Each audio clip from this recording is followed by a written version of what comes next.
Allstate Lost Haven currently is paying for this back slope over here. You want to pan this back slope over here, and they're paying for some spot repairs. Over here we have chimney flashing with hail damage. IRC 908.5 says we can't reuse aggregate surface material. So to replace this hail damaged chimney flashing, every shingle that I've outlined with blue chalk needs to be replaced. A couple other things to point out just while we're doing the video. On this slope that isn't being paid for, we have a metal pipe jack flashing that has functional hail damage to it right there. Same rule applies here. 908.5 says I can't reuse these shingles. So because we have the two slopes that aren't being replaced with repairs on them and not replacements, what we're going to do today is a repair test to see if a repair is a viable option. To complete this, I'll be using a manufacturer-approved roofing platform to break the seals on the shingles, remove the nail heads, and then I'll pull the shingle out, and then I'll reinstall the shingle just with the roofing nails and a roofing hammer. The goal of this test is to see if we could feasibly complete the scope and bring the roof to a pre-loss condition. What I mean by that is when we go to patching shingles around any of these flashings, I have to manipulate 2 rows of shingles above that in order to re-nail it. So it's going to have one set of nails here, and then there's going to be another set of nails here on the shingle above on that nail line that's going to go into this shingle.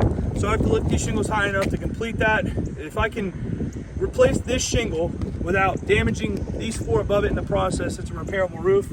And if these do sustain damage, then obviously we can't repair the roof. So I'm going to get started. Basically, I'm just going to take the shingle directly next to the pipe jack flashing that we would have to manipulate anyway and do the test there. The reason I'm not doing it right on the pipe jack is if it does fail, I'm going to have to apply a much bigger tarp than just one single shingle. All right, so I'm going to get going.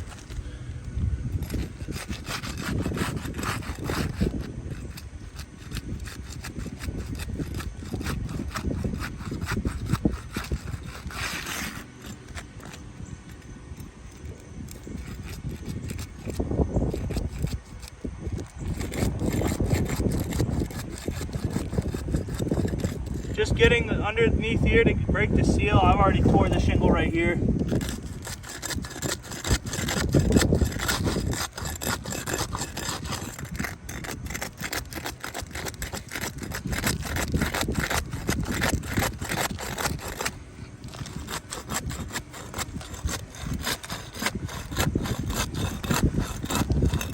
Same thing, I'm starting to tear the shingle right here as well.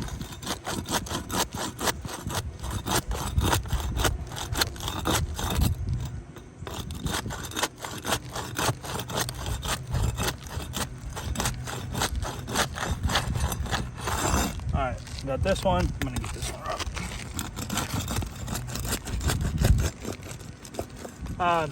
This shingle, when I go to tear it up, it's actually taking the top piece of this one with it. Oh, sorry, when I go to break the seal, you can see my crowbar is actually going underneath this tab. So this shingle, which is next to the one we're looking to remove, it's gonna have a massive rip in it right here. This isn't user error. This is just how the sealant has decided to stick. You can see it's tearing as I go underneath this. I'm gonna try to work over here and see if I can fix that. All right. Stop the bleeding per se.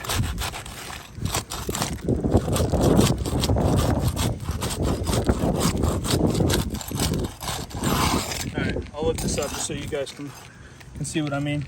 See how this shingle just completely tore? That's if you'll notice, the sealant on the bottom side has done a better job sticking to the top side of this shingle, so it's tore a big chunk off with it. And then just as you go and break the seal, this is just how the shingle tore, which obviously is not okay. So we're gonna have to replace this one to the right of it now.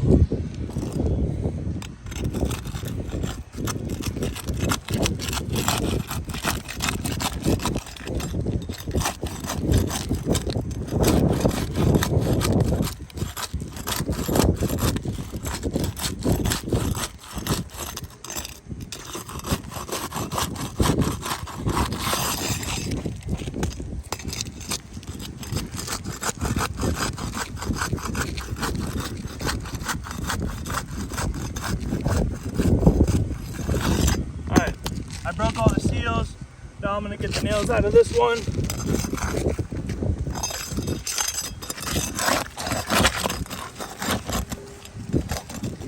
That's not good.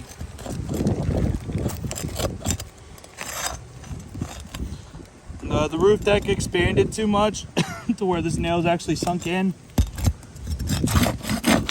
Same thing here.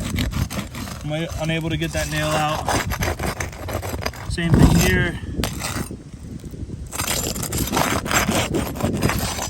So this whole entire first row of nails, I can't even pull it out of the roof deck with the shingle due to the sheathing. So